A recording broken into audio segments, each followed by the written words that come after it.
Cammy Devlin is the man from down under, and he had to bring Hearts with him because after 5 minutes, Hearts were down and out. Welcome back, guys, to Son of Scotland TV, and we're still in Europe after 97 minutes of action. Hearts have defeated Rosenborg by 3-1. 4-3 on aggregate. Sit down, Stephen Naismith. You're not the manager yet. We're still in Europe, and we go into the next round where we will play PAOK from Greece in the playoffs. If we can defeat them over 2 legs, we are in the Europa Conference League group stage. Simple as that. Hopefully we can make it that easy though over the next couple of weeks. But let's talk about tonight. We got off to arguably the worst start that we could.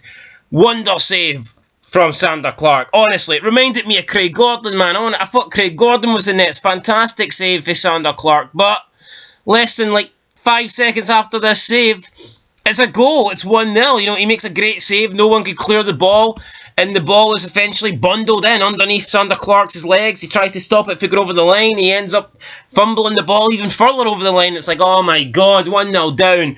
So the worst start we could imagine. And even from the first fucking kick, we put about 10 players up the pitch and we launched it up and the ball went straight out for a throw-in. So, I mean, the first 5 minutes was not looking good.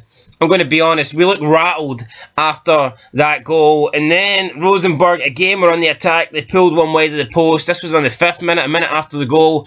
And at this point, had Rosenborg went 2-0 up and created a 3-goal lead in aggregate, I think it might have been over. I genuinely believe if they went 2-0 up at this point, it would have sucked the life out of the crowd. It would have sucked the life out of me. I'd have been dead. I would have been dead. But thankfully, it didn't happen. Then we get 4 minutes later, breaking the box. It's a big scramble. Lawrence Shankland. Look, Lawrence Shankland is absolutely quality. If anybody wants him, it's going to cost £20 million. If the Saudis want him, they can add a 0 onto that, because that is what Lawrence Shankland's worth, in my opinion. I want £1 million for every single fucking goal that he has scored in his career. He really is that good. He's added so much to his game since coming to Hearts. I'm not just saying since he came to Hearts, but I've noticed it more.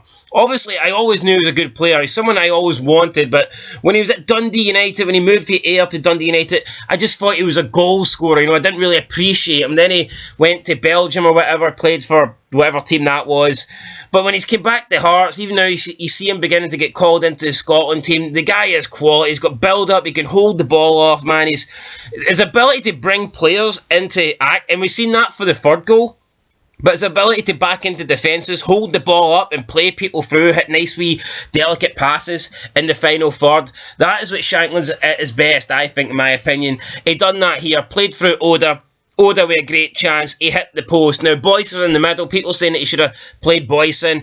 I'm not too sure. I think there's a decent chance if Oda tries to slot Boyce in, then it gets intercepted. And if that's the case, then people are probably, you know, shouting at Oda, screaming, why didn't you shoot, why didn't you shoot? So he's in a no-win situation here. Obviously, Boyce has got a tap in, but was the ball, could he have got the ball to Boyce? What was the likelihood of the ball being intercepted?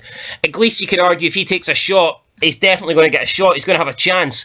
Whereas he can't guarantee whether he found Boyce with the ball or not with the pass. So I don't know if he made the right decision. Kingsley then fired a shot for the rebound, and it looked like it was going in, but then Kent headed it away, and I'm thinking, why the fuck is our own man? Why is our defender defending for Rosenborg? Jesus Christ, what's this all about? 11th minute, we got a save from Clark, decent save. This time he parries it again straight into the danger area, and unlike the first save, you can't expect him to get clear. The first save was world class. This save wasn't so good. He parries it right into the middle of the box. Thankfully, we scrambled it away. And I'm thinking, right, okay, this is crucial. We need the next goal. And by God, did we get it. Shankland. Ball, I believe, from Stephen Kingsley. Down the left-hand side. It didn't even look like much of a pass, to be fair. But it turns out being a great ball. Plays Shankland through. And he runs onto it and dinks it over the goalkeeper. Just casually finishes it, man. Never in doubt. Lawrence Shankland making this look so fucking easy. 1-1. On the night, and I'm thinking absolutely fantastic. So that was that. We then got Oda.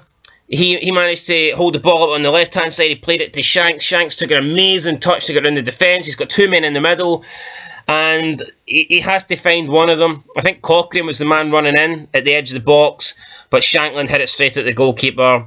And then we were on the up for the majority of the first half, but didn't really create anything clear-cut. We get into the break. It's 1-1. I'm thinking, you know what? We've got this. I still felt at half-time we'd go through. I felt like we were the better side. And we got the goal in the second half, 5 minutes from the break. And I know Devlin scored it, but, I mean, Liam Boyce was fantastic here. His little touches in the area, his ability to open up space, to find the space, to get his shot off that was saved or blocked even, and then went to Devlin for the tap-in. We got to contribute Boyce here for this goal. I know he doesn't get the assist because he took a shot, but I would give him the assist because it was great. Devlin then smashes it in. 2-1, Reman for Down Under, helping drag us back into the game. And then I'm not going to lie, at 2-1 the game did die a little bit. Wasn't much happening. Barry Mackay came on and I thought he was fucking shite, by the way. He came on for Oda at half time, and yeah, for me, Barry Mackay did not play well. Every time he'd pick the ball up, every time we would be on the counter or we'd be on the attack and someone would play it to Barry Mackay, he'd attempt to dribble with the ball and then you'd think he's going to go on a solo run. Is he going to make something happen here? And he'd always get the ball taken off him. He could never beat his first man. It was very disappointing for Mackay. So the second half, it was nervy. And then the later it got, you're thinking, right, if we concede now, then we are fucked. And just before we got the second goal, we almost scored a comical own goal as well, which thankfully we didn't, but cleared off the line. But how bad would that have been if we conceded that? So yeah, second half wasn't great. I still think we were the better side, but it was so nervous, man. You knew that if we conceded, likelihood is we're probably out. But if we score, the likelihood is we're through. The longer the game went, you think, come on, just give us one goal. Then on the 92nd minute, we've got Devlin, middle of the pitch. He's going one way, and then the next minute, he just, like, stands on the... he just twirls his body. Stop, I don't know what he done. I don't even know what you call this. He just steps over the ball, completely changes direction, like 180 in 0.7 seconds. The defender, the guy that's marking him, hasn't got a fucking clue. Devlin just turns around 180, goes the other way, leaves this guy dead in his tracks, plays it into Shankland. Shankland holds it up for like a split second, lays it back off to Devlin. Devlin then takes a touch, could have had it first time, but no, took a touch to try and open his body up, try and create a bit of space for the shot. He then pulls the trigger, and we get a little bit of luck, a lot of luck actually. Ball hits the Rosenborg defender, his keeper's already diving for it, and it just crawls past the goalkeeper into the back of the net. 3-1, absolute scenes. And as lucky as the deflection was, I think it was deserved, because the teamwork here, the build-up, the passing, the cooperation here from Shankland and Devlin, it was fantastic. Devlin with his little turn in the middle to send the guy marking him completely the wrong way, sending him to outer space. Then the link up with Shankland, the 1-2, passing it to Shankland. Shankland holding it up a little bit, backing into the defenders, then laying it off. Devlin, nice touch, and then the shot. I mean, everything up until the shot was brilliant from Devlin and Shankland. So it was one of those rare cases where I think, well, you know what, fuck it, I'll take the deflection. We got the deflection, we went 3-1 up. Rosenborg then tried to push men forward, but they didn't really do anything, and we've seen the game out, guys. We won 3-1 on the night, 4-3 in aggregate, and I'm absolutely buzzing. I'm fucking buzzing. This is fantastic. This is what we should be doing, season in, season out. Scottish football has been an embarrassment in Europe for far too long now, and we should be going into games like Rosenborg and believing that we can win. I think like 5-6 years ago, no one would have gave us a chance. Anyone outside the Old Firm probably would not have been given a chance against Rosenborg, but tonight, people were expecting us to go through, and it was a different feeling. Normally, you wouldn't expect that, but for some reason, even the bookmakers, everybody thought that despite us trailing in an aggregate, everyone was thinking that we would have enough on tonight to go through, and it's like they were looking at the away result as a decent result, because everyone had faith, including myself, that we'd go through tonight. And I don't know why that is, but I don't know, it's fucking brilliant. I tell you that right now, it's absolutely brilliant. And even we've seen Hibs could have Hibsed it tonight in Switzerland, but they didn't. They got a draw, they got through. You'd Rangers who managed to get past through Servette, even though it wasn't convincing. But it's great, because last season, Scottish football, everyone was fucking laughing at us. By this stage of the European season, we'd already had 2 teams knocked out.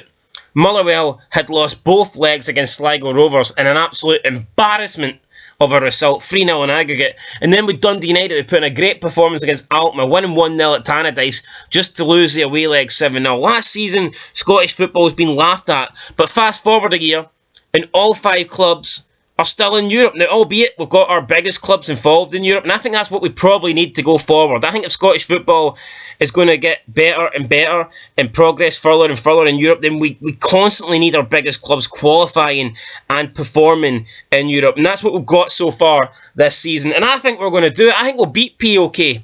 I think we will beat POK. I think they're better. I think Rosenborg's a better side than them. I could be proven wrong. I think the Greece League has declined a lot. And I'm not saying Rosenborg are the same side that they were either. Like 7-8 years ago when they were in the Champions League, I'm pretty sure they were drawing against Real Madrid and stuff like that. You know, Rosenborg have always been probably the best side from Norway. But I think if we can beat Rosenborg, we can beat POK or whatever they're fucking called. Like, man, pack a punch, right? We'll be punching them out of Europe when we play them. They can punch their ticket goodbye. Just stay in Greece. You're going nowhere, right? The Hearts are coming through. Europe is Maroon, and that's all I've got to say, guys. Going to go now and chill out for the rest of the night because I'm buzzing. I'm absolutely fucking buzzing, guys. Been Sun Scotland TV. Thanks for watching. I'll catch you in the next one. Hearts are still in Europe. Hearts are going through to the playoffs, and Hearts are going to smash the Greek opposition. That's it. Till next time. Peace. Cammy Devlin, what a guy, by the way. Fucking brilliant. Can stay in my house anytime he wants. Love him. Till next time. Peace.